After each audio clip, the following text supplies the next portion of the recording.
माँ जय माँ गुरुवर गुरुवर जय माँ गुरुवर गुरुवर।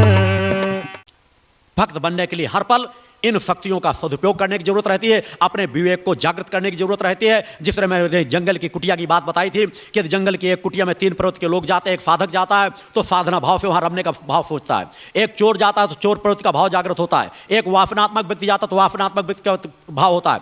एक ही स्थान है, एक ही वातावरण है, मगर जिस तरह की विचार शक्ति मनुष्य के अंदर हावी हो जाती है, व्यक्ति उसी आवरण में ग्रसित होता चला जाता है। और इसीलिए कि उन 8 सुखों से परे हट करके एक जो गुरु का सुख होता है, गुरु का आनंद होता है, सिर्फ एक गुरु ही वह आनंद का मार्ग प्रदान कर सकता है। गुरु की आवश्यकता इसीलिए होती है कि गुरु वह सतमार्ग बता सके, गुरु उस मार्ग की ओर आपको खींच सके, आपकी चेतना को धीरे धीरे करके ऊपर उठा सके और आप उस सतमार्ग की ओर बढ़ सके। गुरु का रिश्ता मात्र इसलिए होता है, उस सत्य के रिश्ते को समझने की जरूरत है, उस सत्य के रिश्ते को जानने की जरूरत है। जब तक आप सत्य के रिश्ते को जानेंगे नहीं कि हमारे अंदर जो आवरण पड़े हैं, यदि हम अपने विवेक से ही कार्य करते रहे तो जिस प्रकार की कोशिका हमारे शरीर में प्रभावक है, वो कोशिका उसी तरह की सोच हमारी पैदा करती चली जाएंगी।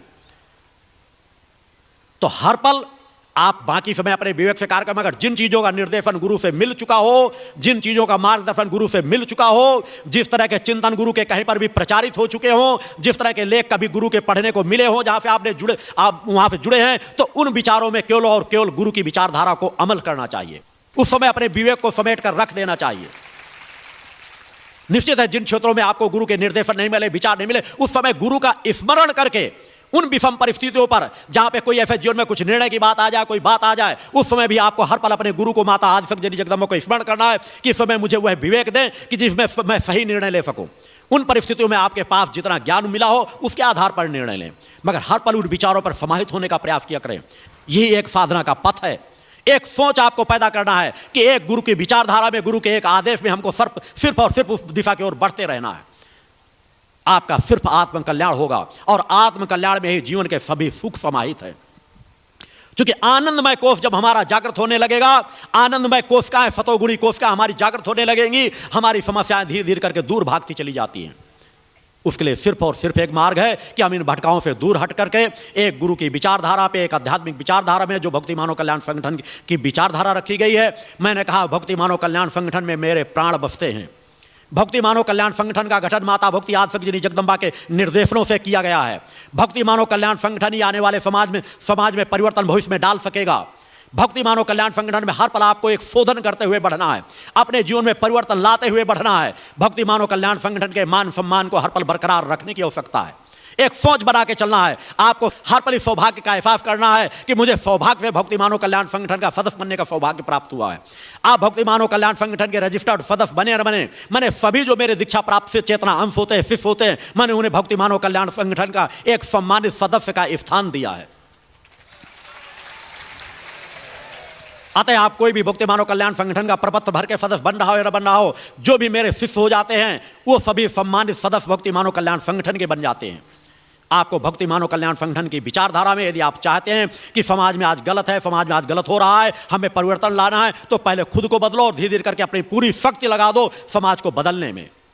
निश्चित आज समाज में शिष्यों द्वारा एक सराहनीय कार्य किया जा रहा है। चेतना वर्षों के रूप में जो कार्य का संकल्प दिया गया था, शिष्यों ने बाखूबी उसे निभाया है। हजारों शिष्यों ने जो जन जागरण का कार्य किया है, अपने घर से निकल करके समय दिया है, वह एक सराहनीय है। मैं बार बार ऐसे कार्यकर्ताओं को अपना पूर्ण आशीर्वाद प्रदान करता हूं।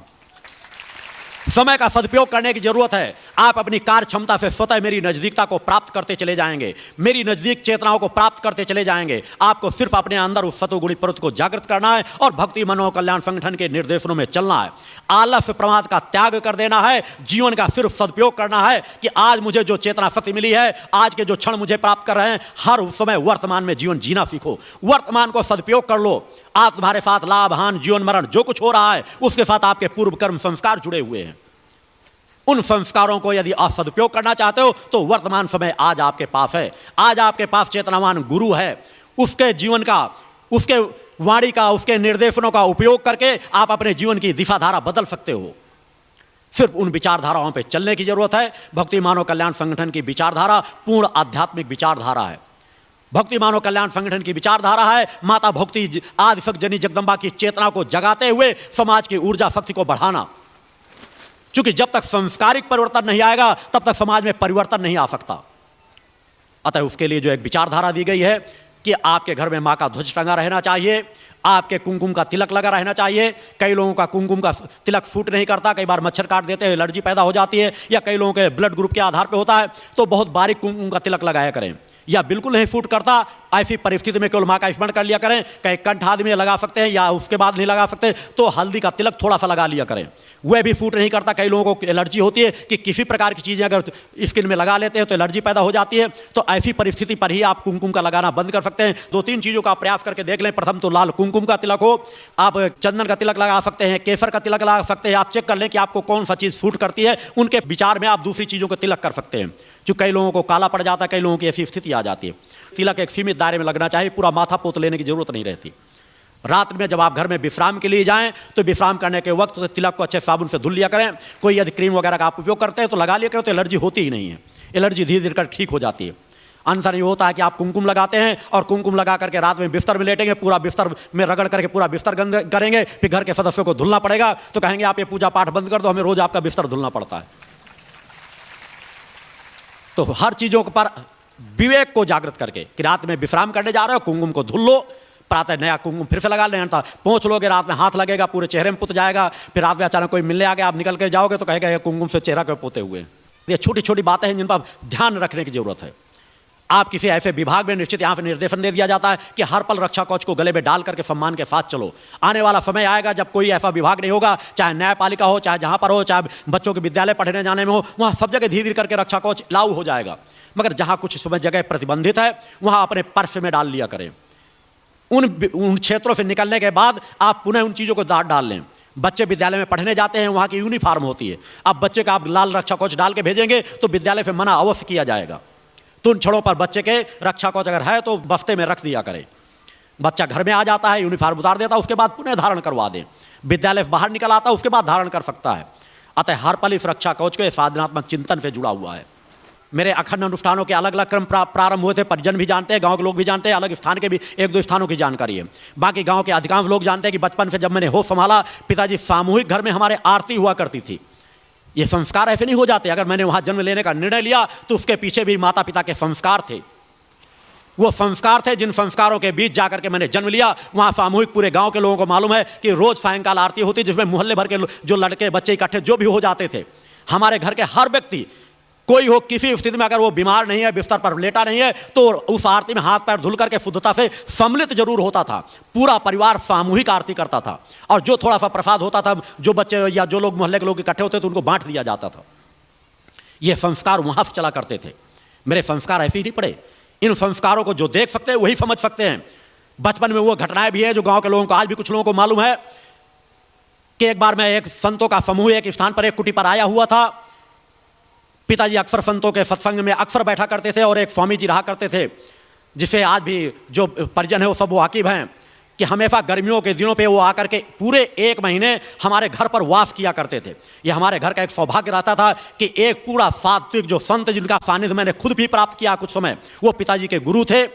उनका जितना सादा जीवन उच्च विचार था उसको मैं महसूस किया करता था। ऐसे साधक आज भी पड़े जो सामान्य सा साधु वेश में जीवन जीते हैं। पूरा 1 महीना हमारे घर में आकर के निवास किया करते थे। यह भी एक सौभाग्य होता है कि कोई सिद्ध साधक या तपस्वी या जो साधना पथ पर ही चल रहा है, जो विकारों से रहित है, वो आकर अगर किसी घर में रह करके साधना में वातावरण जिए, कुछ समय वहां पर विश्राम करे। और उनको हम लोगों ने बचपन से जब तक देखा, उनकी मृत्यु के समय तक, उनकी जिस उम्र से देखा, अंतिम अवस्था तक वो एक रूप ही नजर आए। कभी नजर ही नहीं आया कि उनकी बुढ़ापा कब आया।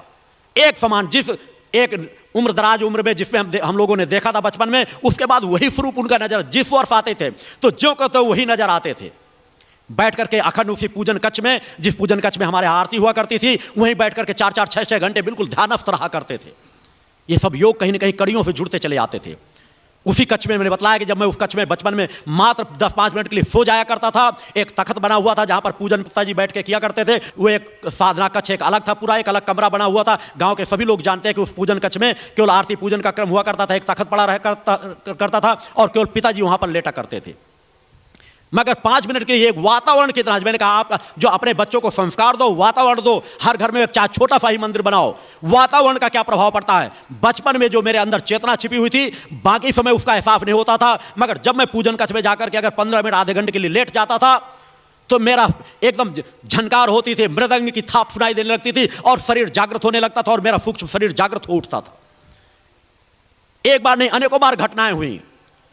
कुछ लोग जब मेरे शरीर में कंपन देखते थे तो लगता था जैसे ये डर गए हैं, कभी अचानक किसी ने 1-2 बार देखा जब बाहर से, मेरा सूक्ष्म शरीर जागृत हो जाता था और जागृत अवस्था में बचपन में मैं उन सभी दृश्यों को देखता था कि मेरी आगे की यात्रा कब, कहां और कैसे होना है। एक पल भी मुझसे छिपता नहीं था। कभी मध्य प्रदेश के उन स्थानों पर भ्रमण करता था कि जहां पर मैंने शहडोल में इस जीवन में आकर के साधना की, तब बचपन के उस उम्र में देखाता था जब मैं 7 साल 8 साल की उम्र का था, तब वो मुझे दृश्य दिखाई देते थे मेरी आगे यात्रा कहां पर होगी। ये सब संस्कार, पूर्व संस्कार भी अगर आपको वातावरण नहीं मिलेगा तो वह दब जाएंगे। बाकी समय वो नहीं होता था, मगर जब मैं अपने पूजन कक्ष में होता था तो मेरे अंदर की चेतना तरंगे जागृत होने लगती थी। तख्त पर लेट जाता था तो लेटते ही 5 मिनट ही नहीं होते थे, आंख बंद करते ही नींद आई नहीं कि चेतना तरंगे अपने आप हलचल मचाने लगती थी। कहीं आकाश में उड़ता हुआ जा रहा था, कहीं भ्रमण करता हुआ और उन सभी दृश्यों को देखता था जो मेरे पूर्व जीवनों से जुड़ी घटनाएं नजर आती थी, या सालों पहले किसी का चेहरा देख लेता था, सालों बाद वो व्यक्ति नजर आता था। उसी गांव पर जब एक संतों का एक समूह आया हुआ था तो उस समूह में जब पिताजी सत्संग को सुन रहे थे, मैं भी वहां गया बैठा। वहीं पर एक कोई संत थे, काफी देर तक मेरी तरफ देखते रहे। सत्संग समाप्त हुआ, उन्होंने पिताजी को बुलवाया और बड़े भाई रामकल्याण शुक्ला, आशीष शुक्ला के पिताजी मौजूद थे। उनके सामने उन्होंने कहा कि ये बच्चा आपके घर में जन्म जरूर लिया है, हो सके तो इसे हमें दे दो। किसी के पास यदि साधनात्मक क्षमता होती है तो उसके पास देखने की क्षमता होती है। वो घटना बचपन की मुझे आज भी याद है। मेरे परिजन यहां से जुड़े हुए परिजनों को सभी को इस घटना का एहसास है। उस संत ने कहा इसके योग अलग हैं, इसके योग तो एक योगी के हैं, एक बैरागी के हैं, एक सन्यासी के हैं। जो कुछ हम समझ पा रहे हैं इसे तो हमारे साथ होना चाहिए, इसे गृहस्थ में रख करके क्या करोगे। मगर माता पिता का जो मैंने कहा प्रेम सर्वोपरि होता है। पिताजी नाराज हो गए, बोले हम इसीलिए बच्चों को संतों के पास नहीं भेजते, उनको तो अपने चेले बनाने की आवश्यकता होती है। पिताजी उनके ऊपर नाराज भी हुए और बोले बेटा तुम यहां मत आया करो। उन्होंने मना कर दिया, क्योंकि निश्चित कौन माता पिता होंगे जो अपने छोटे बच्चे को जो 8-9 साल का 7-8 साल का हो उसे सन्यासियों के हाथ सौंप दें। वो घटना नहीं हो सकी। ये घटना हुआ है जो मेरे जीवन में बचपन से घटती थी। एक हस्तरेखा विशेषज्ञ था। ये वो घटना है जो मैं मेरे जीवन के साथ ये संस्कारों, मैंने कहा यही संस्कार आपके साथ जुड़े हैं। ये घटना इसलिए बता रहा हूं कि वो हस्तरेखा विशेषज्ञ था, परिवार के परिजन भी जुड़े, सबके हाथ देखा करता था। जब मेरे हाथ देखा तो उसने आज जिस तरह का मैं जीवन जीता उसी तरह के रास्ते बताया। किसी को नौकरी की बात बताता था, किसी चीज़ के सुख सुविधाओं के परिवार का, उसको कुछ ना कुछ हस्तरेखा का ज्ञान था। इस चीज़ को मैं भी महसूस करता हूँ। मगर जब वो मेरे हाथ में, कभी किसी को हाथ दिखाता नहीं था, मगर बचपन में जब माँ के कई बार आग्रह करने पर कि बेटा तुम भी अपना हाथ दिखा दो, छोटा था, तो देखते मेरे हाथ की रेखाओं पर कहीं ना कहीं एकाग्र होकर और कहता था कि आपके योग तो एक अलग तरह के हैं, आपके साथ तो अनेकों लोगों का समूह चलेगा। अब वो अपने ज्ञान से जितना बता सकता था, जो कुछ लोगों को बताता था आपकी नौकरी लगेगी, आपको चपरासी मिलेगा, आपको ये होगा भाइयों को। जब मेरा हाथ आता था तो सिर्फ ये कहता था कि आपके साथ तो अनेकों लोगों का समूह होगा, आप जिससे जुड़ते चले जाओ उसके संबंध जोड़ते चले जाओगे। जितना उसके पास ज्ञान था कि आपके पास आध्यात्मिक क्रमों के योग आपके प्रभावक है, आपके जीवन में सुख शांति समृद्धि होगी, सुख वैभव होगा। ये सब कुछ वो बताया करते हैं। छोटी छोटी वो घटनाएं जो प्रारंभ की जुड़ा करती थी। मैंने वहाँ की घटनाएं बताई। शहडोल मध्य प्रदेश में भी जब मैं आया था, जब मैं यहाँ साधना कर रहा था तो साधनाओं में मेरे जीवन का आज समाज को बाह्य रूप देखता है। मैंने अपने शरीर को, इसी शरीर को हड्डियों के ढांचे के रूप में परिवर्तन किया है। कितनी कठिन से कठिन साधनाओं को करता था। निश्चित लोग मेरा बिजनेस व्यवसाय देखते थे। आज उसी पहचान बताने के लिए मैंने यहाँ पर अफू का आहूजा जो मित्र है, कई बार लोग भ्रम पड़ जाते हैं, अफू का आहूजा हरियाणा के तो नहीं है, ये अफू का आहूजा शहडोल के थे, जो बगल में इनका भी व्यवसाय था।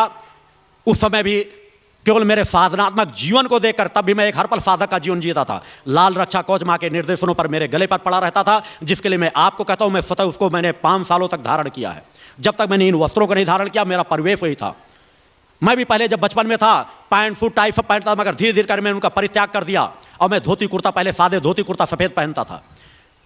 वही रक्षा कवच मेरा पड़ा रहता था। मेरी नित्य की साधनाएं चलती थी। महीने भर, कहीं 2 महीने, कहीं 15 दिन के अखंड अनुष्ठान में बैठ जाया करता था। ये मेरे वो नजदीकी जो मित्रों जीवन जीते थे, तब भी मेरा उसी तरह आदर मान सम्मान करते थे। मैं चाहूंगा कि अफोक आहूजा सामने खड़े हो जाएं, जिनसे आप पहचान सकें। ये वो हैं जो 20 साल से मेरी यात्रा के साक्षी हैं, जो अध्यात्म में जुड़े थे, आज शिष्यत्व भाव से यहाँ दिन रात अपनी सेवाकार नौकरों के तरीके लगे रहते हैं। अभी शिष्यों ने कहकर बुलाया नहीं, भंडार कक्ष में वही अग्नि के समय सुबह से शाम तक केवल सेवा कार्य में लगे रहते हैं। ये वो शिष्य हैं जो मेरा सानिध्य मित्रोत भी प्राप्त किए हैं। अब मित्रोत सानिध्य का फल क्या होता है? आपने तो सिर्फ कृष्ण की उस बात को सुना था कि सुदामा के मुट्ठी के चावल का ऋण किस तरह उऋण किया। इन मित्रों का परिणाम है, जब ये शहडोल में रहता था तो निश्चित अपने परिवार के एक एक समय के लिए रोटी जुटा लेने के लिए परेशान रहता था, ईमानदारी से कार्य करता था, परिश्रमी था, 18-18 घंटे परिश्रम करता था। मैं इसके कार्यों को देखता था, मगर मैंने कहा मैंने कभी छोटे बड़े का भाव नहीं किया। मेरे सभी बड़े भाई सर्व थे, अच्छे कार्यों में थे, मेरे लिए जीवन में कोई कमी नहीं थी, मगर फिर मैंने कहा मैंने हर उसके जिसके अंदर अच्छाई नजर आती थी उसे अपना मैंने मित्र बनाया। और मित्रता का फल है कि आज शहडोल से हट करके रायपुर में एक सफल व्यवसायिक रूप में कार्य कर रहा है। अनेकों एजेंसियां इसके पास है, एक अच्छा उद्योग उसका चल रहा है, बिजनेस चल रहा है, व्यवसाय चल रहा है। यह अफोक आहूजा जी से इन लोगों से आप लोग बाद में एकांत में मिल सकते हैं, आप अपने कार्य में जाकर लग सकते हो। मैं जानता हूँ आप इतने देर के लिए आने के लिए भी अफोक यहाँ ये मित्रों थे, आज शिष्य भाव से मुझे गुरु मान करके सदा यहाँ की विचारधारा जुड़े रहते हैं। दूसरा मैंने परिचय दिया था, राम गोपाल गौड़ जाति का समाज का है, जो मेरे यहाँ मैनेजर था, मालिक था, नौकर था, सब कुछ था। मैंने कभी भी मेरा जीवन प्रारंभ से उसी प्रकार का था। ये वह लड़का है जो मेरे यहाँ पूरी दुकान की पूरी संभाल करता था, नौकरी के रूप में कार्य करता था। मैंने हमेशा इसको छोटे भाई के रूप में माना है। मेरे जीवन का स्वभाव सदैव था, उस समय भी साधक के रूप में रहता था, मगर इसके अंदर का कार्य मेरी तब भी वही मर्यादाएं होती थी कि जिस समय पे मैं आकर के दुकान में खड़ा हो जाता था, बैठ जाता था आकर के। एक शोरूम था, एक कारखाना था, वर्कशॉप था, स्टील इंडस्ट्री का वर्कशॉप था, कारखाना था। जब तक मैं बैठा रहता था ये हमेशा एक प्रकार से अलर्ट इस तरह खड़ा रहता था कि बस बड़े भैया, हर पल वो भाव था जैसे कोई बड़ा भाई आ गए हो, हमें मर्यादाओं का पालन करना है। जब तक मैं कहता नहीं था, कई बार मैं भूल जाता था, घंटे तो घंटे निकल जाता था, यह व्यक्ति केवल खड़ा रह जाता था। जब कहता था तब वहां पे जाकर के कुर्सी में या नीचे बैठता था। दुकान का सर्व मैंने इसको अधिकारी बना रखा था। मैं समय से पूजन आराधना करके आता था, शाम को चला जाता था, महीने 2-2 महीना अकेले इसके भरोसे छोड़ करके चला। मैंने कभी हिसाब नहीं मांगा, कभी मेरे जीवन मैंने हर पल विश्वास किया और दूसरे विश्वासी सदस्य मुझको मिलते चले गए।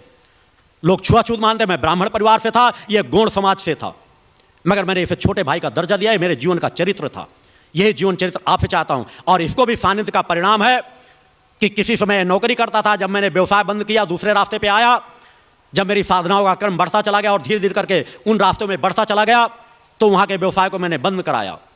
उसके बाद यह 2 साल तक कहीं नौकरी नहीं किया। कुछ समय मैंने अफोक आहूजा के साथ ही लगाने का प्रयास किया। आज उसे हट करके एक गांव का सरपंच है, प्रधान है। ये होते हैं संस्कारों का फल। निष्ठा और विश्वास तो हो, नजदीकता का सत्संग का फल अपने आप मिलता है, आध्यात्मिक भी मिलता है। आध्यात्मिक फल यह है कि आज नवरात्र में ये यहाँ लाभ उठा रहे हैं। अन्यथा कहीं ये भी दशहरे का नृत्य देख रहे होते, दशहरे के तांडव, तो वहां पे हो हल्ला मचा रहे होते, कोई छेड़छाड़ कर रहा होता, कोई कुछ कर रहा होता, कोई मनोरंजन की चीजें अपने घरों में देख रहा होता। मगर आज वो सत्संग किस प्रकार खींचता चला आ रहा है कि व्यवसाय की तरफ से जुड़े, बिजनेस की तरफ जुड़े, और आज यहां पर एक सरपंच है, प्रधान है, और फिर भी यहां सेवा कार्य करता है। तीसरा, मैंने ब्रजपाल चौहान से आप सभी वाकिफ हैं। ब्रजपाल चौहान वो सदस्य है जहां मेरी राजस्थान में मुलाकात हुई थी। मैं एक स्थान पे गया था और वहां पर मेरी 6-6 महीने की अखंड साधना के क्रमों को देखा था। और वहां से चिंतनों से, और जब प्रयाग गया था तो उसको एक संत ने बताया था कि आप मध्य प्रदेश की जब कोई यात्रा तय करोगे, वहां पर तुम्हारे धर्मगुरु की प्राप्ति होगी। और कुछ ऐसे योग बनते चले गए कि 6वां महाशक्ति यज्ञ जब प्रारंभ था, वहां चल रहा था, बहुत पूर्व से मुझसे परिचित था, उसको एहसास भी नहीं था इस चीज का। मगर वहां पर मुझे आज जिस तरह सम्मान देता है गुरु के रूप में, वहां पर भी मुझे एक साधक में सबसे ज्यादा, वहां जहां पे लोग रहते थे, मैं केवल कुछ समय के लिए गया था, बाकी फिर कुछ समय बैठकर वहां अखंड साधनाओं में रत हो गया और मैंने पूरे 9 महीने वहां गुजारे। वहां पर भी मेरे प्रति जितना इसका सम्मान था, जितना आदर था, शायद किसी दूसरे के प्रति भाव ही नहीं था। मैंने एक सामान्य सी सूचना दी और कहीं ना कहीं घूमता घामता 4-6 स्टोर, कभी इलाहाबाद से चला जबलपुर गया, जबलपुर से कटनी पहुंचना था, फिर सो गया, फिर इलाहाबाद पहुंचा, 2-3 राउंड लगाने के बाद अनूपपुर पहुंचा। और अनूपपुर यज्ञ में जब जाकर के इसने मेरा सानिध्य प्राप्त किया, उसके बाद से आज तक कहीं हट नहीं सका। वो एक क्रम 12 और मिलते रहे, जो बचपन से किसी लोगों ने बताया था। बचपन से आध्यात्म की तड़प थी, घर में सब कुछ संपन्नता थी, मगर फिर आध्यात्म की भूख पैदा थी। आज मेरी 3 बच्चियां हैं, ये सेवक है, हर पल मेरे लिए छोटा भाई है, बेटा है, कुछ भी कह दो, परिवार में, घर में, मेरे निवास में उसी तरह समान रूप से रहता है जिस तरह मेरे बच्चे रहते हैं। इसकी भी एक बच्ची है। सीमित कितना त्याग भाव, ये भी सोचता कि 4 बच्चे मेरे हो जाए। मात्र एक बच्ची है, गुड़िया, जिसको आप पहचानते होंगे। एक बच्ची रहती कोई काम, जबकि मेरे द्वारा कहा जाता है बार बार कि कम से कम एक संतान का योग और निर्मित कंफर्म कर लो, एक ही बच्ची चाहो तो मेरी तरफ से छूट है, मगर फिर भी अपना भाव है, अपनी स्थितियां हैं। ये वो लोग हैं जो दिन रात सेवा कार्य करते हैं। मैंने कहा मृत्यु की अंतिम कगार पर एक दो बार पहुंचा, जहां पर मुझसे कई बार कहने लगा गुरु जी इससे अच्छी तो मृत्यु मुझे दे दो, क्योंकि घातक बीमारियों से कुछ ऐसा ग्रसित हो चुका था। जहां पहले रहा करता था, क्योंकि इसके अंदर एक त्याग भावना थी, वहां भी रह करके एक परिश्रमी भाव जीवन जीता था, मगर वहां इसका शोषण किया जाता था आध्यात्मिक जीवन में, और उसका परिणाम हुआ कई कई दिनों तक भूखे रह करके कार्य करना, सब कुछ इसने किया, परिश्रम किया, मेहनत किया, उससे इसके घातक बीमारियां भी पैदा हुई। और उन बीमारियों के जब आया तो ये 24 घंटे में 17-18 घंटे सोता था। गाड़ी अगर चलाता था तो गाड़ी चलाते चलाते सोते सोते जाया करता था। आधे समय बस माँ के भरोसे जब मेरी गाड़ी चलाना प्रारंभ किया, सब लोग कहते गुरुजी आपको किसी जगह मार डालेगा। मैंने कहा अगर ऐसे शिष्यों के साथ, क्योंकि मैं जानता हूं मेरा कितना प्रिय शिष्य है, मैं उसके केवल इसी जीवन से नहीं जुड़ा हुआ हूं, मैंने कहा उसके साथ मृत्यु भी मुझे स्वीकार होगी। 50% गाड़ी जब कभी लंबी यात्रा में जाया करता था तो मुझे चलाना पड़ा करता था। 5 मिनट नहीं होते थे, बस आंखें बंद हो गई, गाड़ी चल रही है। लोग ताजुब माना करते थे जो साथ बैठा कर, बोले गुरुजी गाड़ी चल कैसे रही है।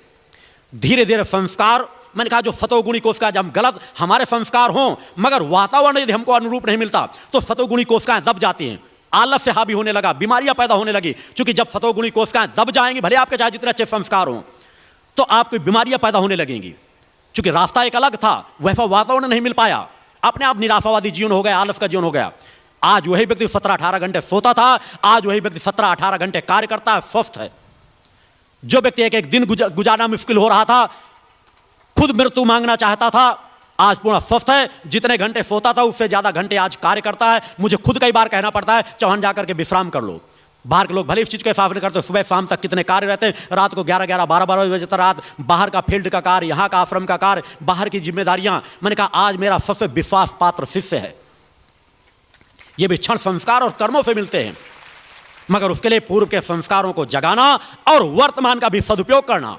यदि वर्तमान का सदुपयोग न कर रहा होता तो शायद मैं आज इन शब्दों का उपयोग भी नहीं कर रहा होता। इस तरह के अनेकों शिष्य हैं यहाँ पर जो सेवा कार्य में रथ है। मैं किसका किसका नाम लूँ, किसकी पहचान बताऊं, उसको देखने समझने की जरूरत है। इसलिए कह रहा हूं हर पल अपने संस्कारों को भी जागृत करो। अपने परिवार में ऐसा वातावरण बनाओ कि किसी कारण से तुम ज्यादा लाभ नहीं ले पा रहे तो तुम्हारे जो छोटे छोटे बच्चे हैं उनके संस्कार जो है उनको नष्ट होने से बचा लो।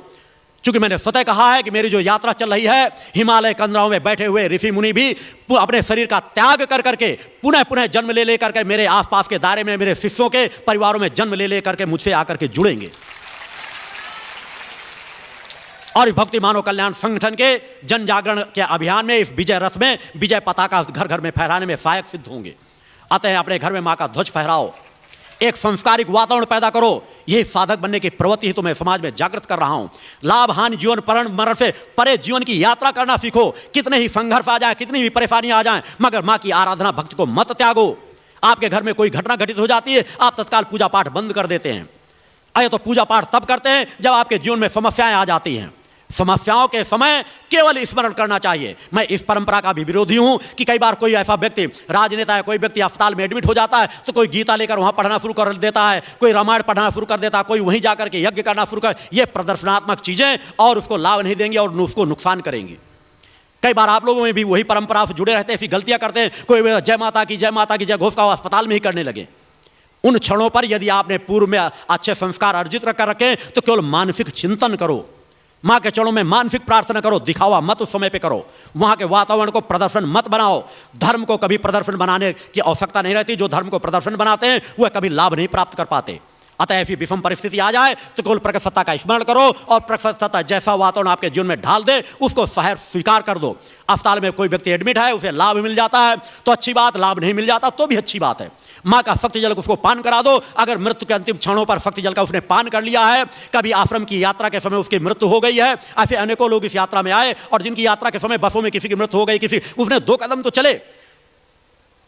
महीनों पहले एक व्यक्ति आया था, ध्वज पे आया, ध्वज पे गया नहीं, केवल एक बार दर्शन किए नहीं, उसके घातक कैंसर के बीमार शिकार था। डॉक्टरों ने कह रखा है कई बीमारियों से इस तरह लोग आते हैं कि घातक बीमारियों के शिकार होते हैं, यहां तक आते हैं कोई नदी का स्पर्श करते ही, कोई ध्वज का स्पर्श करते मुझसे मुलाकात भी नहीं होती और शरीर का त्याग कर देते हैं। जितने जिसको जैसे क्षण प्राप्त होने वाले होते हैं उस तरह के क्षण प्राप्त होते हैं। उन क्षणों का सदुपयोग करो। लाभ हानि से पड़े हर पल सचेत रहो कि हम उस परम सत्ता के अंश हैं, उस परम विराट सत्ता के हम अंश हैं, हमारा उसका रिश्ता जुड़ा हुआ है। उस रिश्ते को सदैव प्रगाढ़ता दो। भौतिक जगत की समस्याओं से उस प्रगाढ़ता को कमजोर मत बनने दो। हर पल निर्भीकता का जीवन जियो, सत्य का जीवन जियो, सत्य के साथ जीवन जीना सीखो, वर्तमान का सदुपयोग करना सीखो। मेरे बचपन की अब तक की इतनी घटनाएं हैं जिसकी कोई कल्पना नहीं। सत्य हमारे आसपास बिखरा पड़ा है। इन नेत्रों में वही क्षमताएं नहीं जो हम देख रहे हैं, इससे परे बहुत कुछ देखने की क्षमताएं हैं। आप केवल साधना पथ पर चलना तो सीखें, आपको भी अनेकों अनुभूतियां मिल सकती है, आपके बच्चों को मिल सकती है। जो बचपन से संस्कार लेकर के आगे बढ़ रहे होंगे वो कभी पथभ्रष्ट नहीं होंगे, कोई भटकेंगे नहीं। करोड़ों अरबों की संपत्ति भी देकर के कोई मुझे पथभ्रष्ट करके दिखा दे। वो सत्य कहीं ना कहीं जागृत करने के लिए आपको नित्य अपने घरों में भी उन विचारधाराओं को लेकर चलना है। पूर्ण नफा मुक्त जीवन खुद जीना है, बच्चों को नफा मुक्त जीवन जिलाने की हर पल प्रेरणा देना है। बच्चों को संस्कार देना है कि बच्चे पूर्ण नफा मुक्त जीवन जिए, पूर्ण मांसाहार मुक्त जीवन जिए, तभी वो संस्कारवान बन सकेंगे। आपको सदैव संकल्पित लेना है कि नफा मुक्त जीवन जिएंगे, मांसाहार मुक्त जीवन जिएंगे और कभी देवी देवताओं के नाम पर बलि नहीं चढ़ाएंगे। वह एक महापाप है, महा अपराध है। कोई कहते आपके बच्चे के जीवन में घटना है और ऐसा आप कर देंगे तब आपके बच्चे के जीवन बचेगा। आप मुर्गा चढ़ा देंगे, आप बकरा चढ़ा देंगे तो जीवन के बच्चा बचेगा। तो आप कह दीजिए कि जीवन के बच्चे माँ को जब लेना होगा ले लेंगे, जितने दिनों का मेरा सानिध्य उतने दिनों को मिलेगा, मगर मैं किसी प्रकार की बलि नहीं चढ़ाऊंगा। बलि प्रथा महापाप है देवी देवताओं के नाम पर। इससे अलग रहने की जरूरत है। जाति भेद को पूरी तरह से मिटा देने की जरूरत है। संगठन की जो विचारधारा है उस विचारधारा पर जिए। मैं स्वतः बचपन से उसी विचारधारा पर जीता आया हूँ। आपका गुरु उसी मार्ग की ओर आपको खींचता जिस मार्ग पर स्वतः चला है। जीवन के एक नहीं अनेकों ऐसे संस्मरण हैं जो मेरे हर पल उसी तरह जुड़े रहते रहे हैं। समय आने पर उन चीज़ों को स्पष्ट करता चला जाऊँगा। वो चीज़ प्रमाण समाज के बीच से तलाशते चले जाएँ। मैं तब भी बचपन से आज तक साधनात्मक जीवन में पूर्व के जीवन की यात्रा की बात छोड़ दो, वह भी मैंने परिचय बता रखा है। मैं किस चेतना का अंश हूँ। इस जीवन की ही बचपन से आज तक की यात्रा देखोगे तो आपकी आंखें फटी की फटी रह जाएंगी। वह सत्य आपको उजागर होगा। उसी तरह वह सत्य आपके अंदर भी छिपा पड़ा है। अनेकों आपके बीच साधक है मगर परिवेश नहीं मिल रहा, वातावरण नहीं मिल रहा। इसलिए मैंने कहा आचार विचार व्यवहार अपने पहनावे में परिवर्तन लाओ। मर्यादित वस्त्र पहनो, सादगीपूर्ण वस्त्र पहनो, मर्यादित भोजन करो, सादा जीवन उच्च विचार को ग्रहण करो, चाहे पुरुष वर्ग हो चाहे महिलाएं हों। प्रदर्शन के निरर्थक उन वस्त्रों को धारण न करें जिससे अश्लीलता झलकती हो। हमारे पहले की माता बहनें सभी मर्यादित वस्त्र धारण करते थे। सुंदरता वस्त्रों को पहनने से है, अंगों को दिखाने से नहीं। इस बात पर सदैव ध्यान रखने की जरूरत है। नहीं, मैंने जो कहा कि आज कोई आइटम गर्ल बन रहा है, कोई कुछ बन रहा है, अश्लीलता परोसी जा रही है, नग्नता परोसी जा रही है। घर में चाहे पूरे कपड़े पहने लगे, ठंड लगेगी तो 10-10 रजाई और हड्डी सीख के समान तो सभी होती है, चाहे जिस अभिनेत्री को देख लो, चाहे जिस आइटम गर्ल को देख लो। मगर जब बाहर निकलेंगी तो इस तरह कपड़े के स्थान में पता ही नहीं चलते कपड़े हैं या नहीं। तो उस परंपरा के आपके घर के बच्चे उनको न देख सकें, उनको न सीख सकें, उनको बताने की जरूरत है। उनका जीवन कितना घटिया स्तर का है, वो कितने संघर्षों में है कि उनको दिन दिन रात रात के किस तरह नींद आती है, उस चीज़ को समझने कितना अनित्य अन्याय अत्याचार में लिप्त है। उनके दिखाओं में वो सभ्य समाज नहीं है। वही वह समाज है जो अफरत से ग्रसित है, जिनको रावण का वंशज कहा जा सकता है। उस अफरत के समाज से विपरीत सत्य के समाज की ओर आओ। अपने देवत्व को, अपने ऋषित्व के मार्ग को देखो। मर्यादित वस्त्र धारण करो, मर्यादित आचार विचार व्यवहार करो और नित्य आध्यात्मिक वातावरण घर में बना करके चलो। लाभहान जीवन मरण से परे घर में सुख शांति से नमक दाल चावल रोटी जो भी आ जाती, धीरे धीरे विकास के पथ की ओर बढ़ो। और जो क्रमिक विकास आ जाए उस विकास के पथ पर सतत चलते चले जाओ।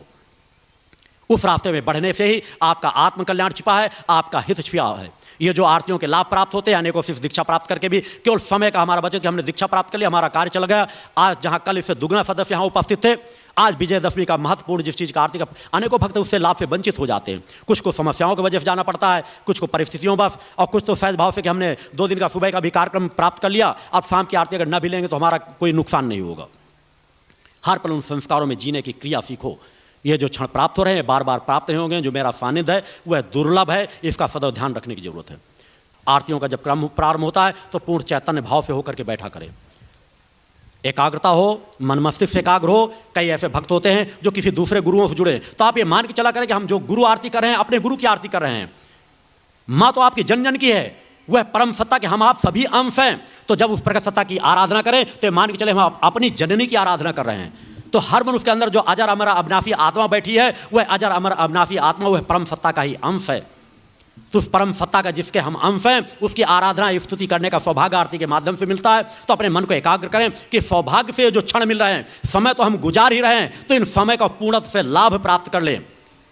इसलिए पूर्ण एकाग्रता के साथ आज विजयदशमी पर्व की आरती करेंगे। एक एक आरती महत्वपूर्ण होती है, एक एक क्षण महत्वपूर्ण होते हैं, उनका हम सदुपयोग कर लेते हैं। जीवन की विषम परिस्थितियों पर यही क्षण हमारे सहायक होते हैं। अतः पूर्ण मन मस्तिष्क की एकाग्रता के साथ आरतियों का क्रम प्रतिदिन स्वरूप पूजा संध्या ज्योति योग भारती आरती क्रम करती हैं। आप सभी लोगों की भावनाओं को लेकर के, उसी भाव को लेकर के आप सभी लोग आरतियों के क्रम की ओर बढ़ेंगे, जिससे पूर्णता के साथ आरती पूर्ण हो। अतः शांत चित्त होकर के बैठ जाएंगे और आरतियों के क्रम की ओर बढ़ेंगे। मैं पुनः जिन्होंने मन मस्तिष्क एकाग्र करके इन 3 दिनों का लाभ लिया है, यहाँ पर सेवा कार्य किया है, किसी भी व्यवस्थाओं में अपना श्रमदान दिया है, आराधना की है, भक्ति की है, मैं उन्हें पुनः अपना पूर्ण आशीर्वाद समर्पित करता हूँ। बोल जगदम्बा माते की जय। या देवी सर्वभूतेषु शक्ति रूपेण संस्थिता, नमस्तस्यै नमस्तस्यै नमस्तस्यै नमो नमः। पंच ज्योति शक्ति तीर्थ सिद्धाश्रम, मां की कृपा और गुरुदेव की अमृतवाणी का पावन संगम, एक ऐसी पवित्र भूमि जहां मां भगवती की ज्योति हर दिल को रोशन करती है, जहां परमहंस योगीराज श्री शक्तिपुत्र जी महाराज के चरणों में बैठकर हर मन की पुकार सुनी जाती है। पंच ज्योति शक्ति तीर्थ सिद्धाश्रम, जहां हर कदम पर साधना, हर सांस में भक्ति और हर पल में जन कल्याण की सुगंध बिखरती है। आओ इस अलौकिक यात्रा में शामिल हो और देखो कैसे एक आश्रम ने करोड़ों जीवन को बदला। युगवंदनीय धर्म सम्राट, युग चेतना पुरुष सद्गुरुदेव परमहंस योगीराज श्री शक्तिपुत्र जी महाराज के पावन चरणों में कोटि कोटि नमन, वंदन और प्रणाम। उनकी कृपा से एक ऐसी पवित्र स्थली का सृजन हुआ जो तप, योग, ध्यान और साधना का स्वर्णिम केंद्र है। यह है मध्य प्रदेश के शहडोल जिले की ब्योहारी तहसील में बसा पंचज्योति शक्ति तीर्थ सिद्धाश्रम, जिसकी नींव परम पूज्य गुरु वर्श्री ने 23 जनवरी 1997 को रखी। तब से यहाँ मां भगवती की अखंड ज्योति जल रही है और 15 अप्रैल 1997 से श्री दुर्गा चालीसा का अखंड पाठ अनंत काल तक जन जन के कल्याण के लिए गूंज रहा है। हर सुबह और हर शाम जब सूरज की किरणें और चांद की चांदनी सिद्धाश्रम को चूमती हैं, तब परम पूज्य गुरुदेव जी माता भगवती आदिशक्ति जगत जननी दुर्गा जी सहित सभी देवी देवताओं और सहायक शक्तियों की आरती करते हैं। इस पावन बेला में भक्तों के हृदय मां की भक्ति में डूब जाते हैं। मूल ध्वज साधना मंदिर में भी रोज सुबह शाम होने वाली आरती में भक्तों का समूह उमड़ता है। यहाँ हर मन की पीड़ा मिटती है, हर शरीर को शांति मिलती है और हर आत्मा को सुख, शांति व समृद्धि का आशीर्वाद प्राप्त होता है। परम पूज्य गुरुदेव की कृपा ऐसी कि वे रोज सुबह और शाम भक्तों से निःशुल्क मिलते हैं। मां के भक्त और गुरुदेव के शिष्य अपने मन की बात उनके चरणों में रखते हैं और बदले में समाधान व आशीर्वाद पाते हैं। अब तक 1 करोड़ से ज्यादा भक्त गुरुदेव से मिलकर उनके मार्गदर्शन से जीवन की राह पा चुके हैं। गुरुदेव की वाणी ऐसी कि सुनते ही मन में संकल्प जागता है। उनके आशीर्वाद से करोड़ों लोग नशे और मांसाहार से मुक्त होकर चरित्रवान और चेतनावान जीवन जी रहे हैं। हर दिन सैकड़ों लोग नशा छोड़ने की प्रेरणा लेने सिद्धाश्रम धाम पहुंचते हैं।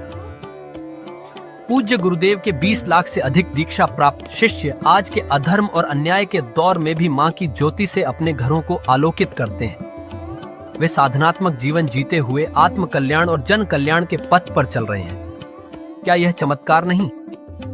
सिद्धाश्रम धाम में पिछले 28 वर्षों से मां अन्नपूर्णा भंडारा चल रहा है, जहां सुबह शाम हजारों भक्तों को स्वादिष्ट और पवित्र भोजन मिलता है। और सुनो, यहाँ ठहरने की व्यवस्था भी पूरी तरह निःशुल्क है। क्या ऐसी जगह कहीं और मिलेगी जहां हर सुविधा मां की कृपा से मुफ्त हो? सिद्धाश्रम धाम की पावन सरिता के तट पर बनी त्रिशक्ति गौशाला देखकर भक्तों का मन आनंद से भर जाता है।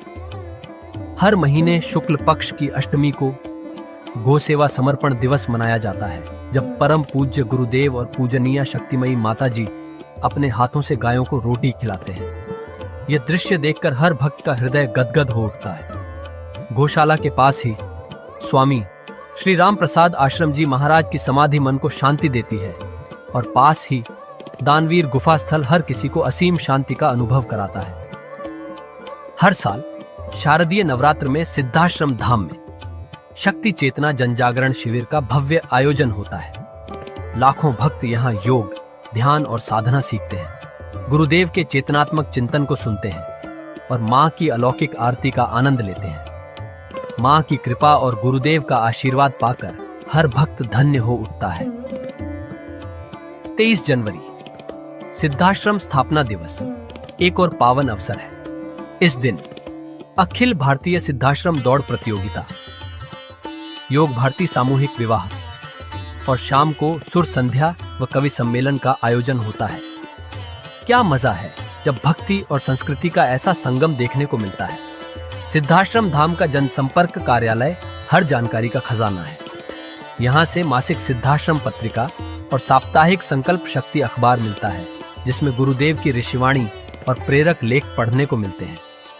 और हाँ, यहाँ माँ के प्रसाद के रूप में शक्ति जल भी निःशुल्क मिलता है। इस शक्ति जल ने करोड़ों लोगों को नशे और बीमारियों से मुक्त कर चेतनात्मक ऊर्जा दी है। क्या यह माँ की कृपा नहीं? जन कल्याण का एक और अनुपम उदाहरण है निःशुल्क वस्त्र सहायता केंद्र, जहां लाखों जरूरतमंदों को कपड़े दिए गए हैं।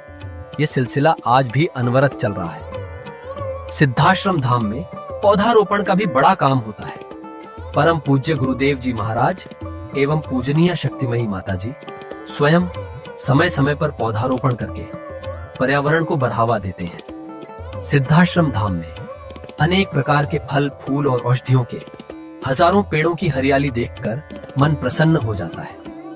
सिद्धाश्रम धाम में विभिन्न प्रकार की हरी सब्जियां उगाई जाती हैं, जो निःशुल्क चल रहे मां अन्नपूर्णा भंडारे में प्रयोग की जाती है। परम पूज्य गुरुदेव जी ने मानवता, धर्म रक्षा और राष्ट्र रक्षा के लिए 3 धाराएं बनाई हैं। भगवती मानव कल्याण संगठन, पंचज्योति शक्ति तीर्थ सिद्धाश्रम और भारतीय शक्ति चेतना पार्टी 15 मार्च 1995 को बने। भगवती मानव कल्याण संगठन के 1 लाख से ज्यादा कार्यकर्ता नशा मुक्त, चरित्रवान और परोपकारी समाज बनाने में जुटे हैं। संगठन का नशा विरोधी आंदोलन इतना प्रभावी है कि पिछले कुछ सालों में 2000 से ज्यादा अवैध शराब माफियाओं पर कार्रवाई हुई। संगठन के समर्पित और कर्मठ कार्यकर्ता दिन रात इस मिशन में लगे हैं। Siddhashram Ayurveda and food products के जरिए शुद्ध दवाएं और खाद्य पदार्थ बनाए जाते हैं। इन्हें लेने या व्यापार के लिए एजेंसी पाने के इच्छुक लोग संपर्क कर सकते हैं। आओ सिद्धाश्रम की इस पावन यात्रा का हिस्सा बनो। यहाँ माँ का अखंड गुणगान सुनो, साधना में डूबो और परम पूज्य गुरुदेव के दर्शन कर जीवन को धन्य करो। भगवती मानव कल्याण संगठन तुम्हें मानवता, धर्म और राष्ट्र की सेवा में शामिल होने का सादर न्योता देता है। जय माता की, जय गुरुवर की।